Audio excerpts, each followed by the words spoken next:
अच्छा, आज और हमारा न्यूमेरिकल नंबर है, मतलब न्यूमेरिकल 3 है, चैप्टर भी 3 है, ग्रीन की बुक से। अच्छा, इसकी स्टेटमेंट ये है, compute the form factor F Q. हमने ना एफ क्यू फाइंड करना है, फॉर्म फैक्टर। अच्छा, और उसके बाद वो कहता है for the following charge distribution. Charge distribution आपको दी हुई है डिफरेंट तरह की। एक चार्ज डिस्ट्रीब्यूशन आपको दी है रो नॉट, और जब आर लेस देन है हमारे पास आर के, इसी तरह आर जब ग्रेटर देन आर है तो उसकी चार्ज डिस्ट्रीब्यूशन क्या है, ज़ीरो है। लेट्स सपोज ये है कि यहाँ पे ना आर, जब ये कैपिटल आर है, ये सारा ना हमारे पास स्मॉल आर शो हो रहा है। लेट्स सपोज ये ग्राफ है, ग्राफ पे आप ड्रा करो ये आर, तो देखो ये सेंटर से लेट्स सपोज पास हो रही है, ये लेट्स सपोज सेंटर ही है, इस तरह से मैं बना लेता हूँ, इस तरह से। तो ये सेंटर से आर तक, जब वो कहता है आर का जो डिस्टेंस है आर लेस देन आर है, तो हमारे पास डेंसिटी कितनी है, रो नॉट है। ठीक है, यहाँ पे रो नॉट है। जब आर ग्रेटर देन आर होता है तो यहाँ पे देखो कोई डेंसिटी नहीं है, तो यहाँ पे ज़ीरो वैल्यू होती है। इस तरह हमारे पास ग्राफ भी इस तरह से बनता है, ये नेक्स्ट न्यूमेरिकल में आएगा। ओके, अब ना सिंपली इसको हम सोल्व करते हैं। क्वेश्चन की स्टेटमेंट ये है, कंप्यूट द फॉर्म फैक्टर। आपने फाइंड करना है form factor, actually solid state में एक टॉपिक है, वो भी फॉर्म फैक्टर की इक्वल ही है। मैं इसकी थ्योरी थोड़ी सी बताता हूँ आपको। अच्छा, उसके बाद ना फॉर फॉलोइंग डिस्ट्रीब्यूशन के लिए ना, ये एक डिस्ट्रीब्यूशन है, दूसरे बी पार्ट है वो हम गेन सॉल्व करते हैं। अच्छा, फर्स्ट पार्ट में हम अगर फॉर्म फैक्टर को देखें, फॉर्म फैक्टर हो तो क्या है। फॉर्म फैक्टर एक्चुअली ना हमारे पास एक स्कैटरिंग क्रॉस सेक्शन एक टॉपिक है, जिसमें जब हम अल्फ़ा पार्टिकल्स को किसी न्यूक्लियस पे बम्बार्ड करते हैं तो वो स्कैटर करती हैं, तो उसका एक क्रॉस सेक्शन एरिया बनता है, जिसे हम स्कैटरिंग क्रॉस सेक्शन एरिया बोलते हैं। मतलब इलेक्ट्रॉन अगर न्यूक्लियस पे गया तो इसके डिफरेंशियल क्रॉस सेक्शन बनता है, तो इसका ये फार्मूला होता है। तो यहाँ से ना एक टर्म निकलती है, कौन सी निकलती है, फॉर्म फैक्टर की। फॉर्म फैक्टर क्या होता है कि आपने ना एक्सपेरिमेंटल एक मतलब क्रॉस सेक्शन ओवर ये ओमेगा से ही एक चीज़ रिप्रेजेंट की गई है, एक बिल्कुल ही सेपरेट टॉपिक है। We can make this video on that topic as well, but हम इसको भी वो नहीं कर रहे। बट मैं अभी आपको थ्योरी जितनी मैंने लिखी है वो मैं आपको बता देता हूँ। Mode differential scattering cross section है, ये टॉपिक है, यू कैन रीड दिस। और उसके बाद ना ये एक फार्मूला है, आई थिंक ये सॉलिड स्टेट से मैंने लिया, तो यहाँ से आप इसको भी देख सकते हो। ये फॉर्म फैक्टर का सिंपल ओवरव्यू है, यू कैन रीड दिस। और उसके बाद ना हम जस्ट इसके फार्मूले में आते हैं, जो कि मैंने उसी से ड्राइव किया है, जो कि फार्मूला बेसिकली ये वाला है। ओके, तो इसमें एक्चुअली है क्या, इसमें हमारे पास रो की वैल्यू है। तो मैं अगर फार्मूला लिखूँ भी सही यहाँ पर, तो हमने ना फॉर्म फैक्टर का फार्मूला ये होता है, F of Q is equal to हमारे पास 4 पाई h कट, यहाँ पे होता है एक इंटीग्रल। ठीक है, इंटीग्रल, इंटीग्रल के अंदर आपने ना कोई आर की वैल्यू देनी है, और उसके बाद ना रो की वैल्यू दे देनी है, रो ऑफ मतलब कोई आर भी हो सकता है। ठीक है, उसके बाद आपने देना है साइन, साइन के बाद ना यहाँ पे भी कोई वैल्यू होगी, और यहाँ पे अगर यहाँ पे आर है तो यहाँ पे डी आर हो जाएगा। तो ये आपके पास फॉर्म फैक्टर की वैल्यू है, जो कि ना हमने यहाँ से ड्राइव की है, but we can not solve this. तो फिलहाल तो मैं सोल्व नहीं कर रहा।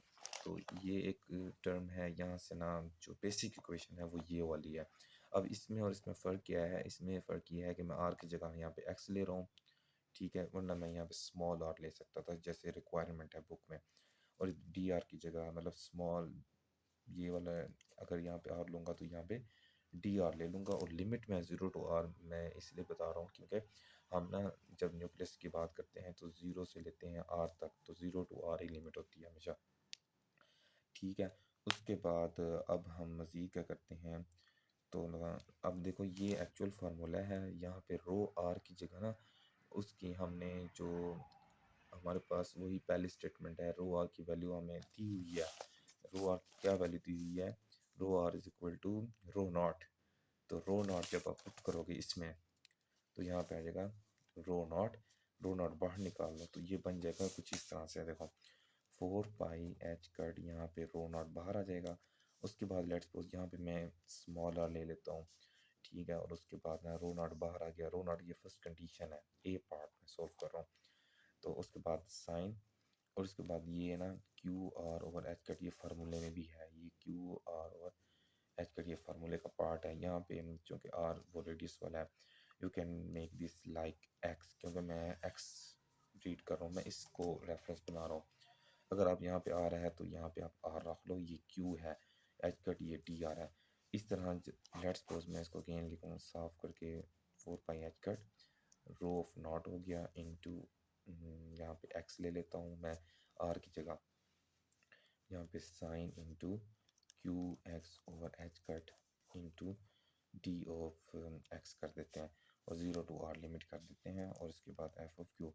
और रियल में अगर देखा जाए बुक के हिसाब से तो यहाँ पे हमें आर स्मॉल आर लेना चाहिए था, लेकिन मैं एक्स ही ले रहा हूँ क्योंकि मैंने सोल्व इस तरह से किया हुआ है। तो you can write as R, और इसकी सिंपल इंटीग्रेशन है। मैं इस पार्ट को सोल्व करता हूँ जस्ट, और इसमें पुट करते हैं। तो हम एक पार्ट को ही सोल्व करेंगे, बी पार्ट को सोल्व नहीं करेंगे क्योंकि वो बहुत लेंथी है, उसमें ट्रिपल इंटीग्रल तकरीबन आ जाता है। तो खैर अब इसका इंटीग्रल अगर हम लें तो इंटीग्रल कैसे लेंगे,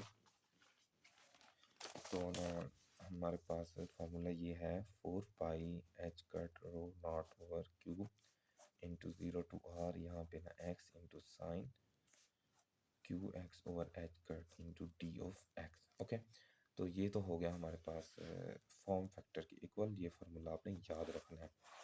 ठीक है, उसके बाद ना जब हम इस इंटीग्रल को सॉल्व करते हैं 0 to r x into sine Q x over H cut into D x, तो आपको पता है ये दो फंक्शन है तो ये प्रोडक्ट रूल ही लगेगा। प्रोडक्ट रूल क्या होता है, जब आप किसी भी प्रोडक्ट पे लगाते हैं तो पहला फंक्शन वैसे का वैसे होता है और उस इंटीग्रल ऑफ सेकंड, उसके बाद ना माइनस होता है, फिर आप integral into derivative of first होता है। ठीक है, तो उसके बाद ना इंटीग्रल ऑफ सेकंड दोबारा को वही आ गया और इंटू डी यू होल का इंटीग्रल। तो ये प्रोडक्ट रूल आपने फार्मूला देख लेना है, इस हिसाब से आपने इसको सोल्व करना है। जब आप इस हिसाब से इसको सोल्व करोगे तो आपके पास किस तरह से बनेगी इक्वेशन, मतलब इसको मतलब प्रोडक्ट रूल लगाओ तो हमारे पास ना फर्स्ट वैसे का वैसे एक्स, और दूसरे का हमने लेना है integration sine Q x over H cut, ये हो गया। और इस तरह minus integral into derivative of first d over d x of x, और इसी तरह हम integral of second over H cut. ठीक, और जब ये हो जाएगा तो एज अ होल इसका हमने क्या लेना है, डी एक्स ले लेना। ओके, तो ये हमारे पास ये चीज़ बन गई। उसके बाद अब ये प्रोडक्ट रूल लगा है, अब इसका इंटीग्रल लेंगे तो हमें पता है इसका इंटीग्रल होता है minus cos Q x over H cut, और इसका डेरिवेटिव से हमने इसको मल्टीप्लाई करना है। इसका डेरिवेटिव क्या होता है, इसका डेरिवेटिव आप लोगे ना D over d x of Q x into H cut, इसका डेरिवेटिव लोगे तो आपके पास ये क्यू ओवर एच कट बाहर आ जाएगा, D over d x one तो क्यू ओवर एच कट। तो आपको पता है किसी भी फंक्शन का जब इंटीग्रल लेते हैं तो फंक्शन का इंटीग्रल तो आ गया, और जो फंक्शन होता है उसके डेरिवेटिव को हम मल्टीप्लाई कर देते हैं जो कि क्यू ओवर एच कट बनता है। तो हमारे पास ये एक वैल्यू बनी, ये वाली एक्स यहाँ पे है। उसके बाद माइनस इंटीग्रल ऑफ इसका डेरिवेटिव होता है हमारे पास वन, इसका इंटीग्रल जब हम लेंगे तो minus cos Q x over H cut हो जाएगा, और इसको डेरिवेटिव ही इसका डेरिवेटिव वैसे ही निकलेगा और क्यू ओवर एच कट ये नीचे आ जाएगा। ओके, ठीक है। अब ना इसका दोबारा अब जब आप डी एक्स लोगे, दोबारा इंटीग्रल लोगे, तो ये एक्चुअली यहाँ पे ख़त्म हो गया। जब आप इसको दोबारा मतलब इंटीग्रल लोगे तो ये माइनस से ये माइनस माइनस इसको प्लस कर देगा, तो हमारे पास sine Q x over H cut बन जाना चाहिए। और इसका ये पहले वाला कॉस की वजह से खड़ा हुआ है, दोबारा इंटीग्रल इस वाले को सोल्व करने के बाद क्यू ओवर एच कट का स्क्वायर बन जाएगा। तो और प्लस में हमारे पास minus cos Q x over H cut वैसे का वैसे, क्यू ओवर एच कट वैसे, और यहाँ पे एक्स। ओके, तो हमारे पास ना इस तरह से वैल्यूज़ आई हैं।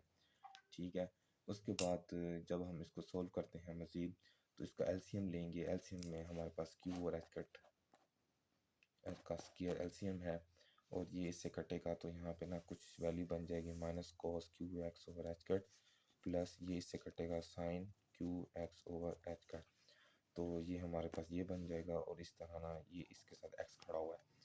ठीक है, तो जब आप इसको सोल्व करोगे तो सोल्यूशन के बाद हमारे पास क्या बन जाएगा, इसको मैं रीअरेंज करता हूँ। तो sine Q x over H cut minus x into ये इस तरह से है, तो ये बन जाएगा minus x into cos Q x over H cut over q over H cut का स्क्वायर। तो हमने ना सिंपली अभी ना इसका इंटीग्रल लिया प्रोडक्ट रूल लगा के, यहाँ से मैंने ना यहाँ तक हम पहुँच चुके हैं। ओके। तो यहाँ पे हमने इसको रीअरेंज कर दिया। रीअरेंज अरेंज करने के बाद ना अब हम यहाँ से अगेन स्टेप देखते हैं आगे हमने क्या किया। इसके बाद ना हमने ना इस वाले इंटीग्रल को ना दोबारा इस वैल्यू में पुट कर दिया।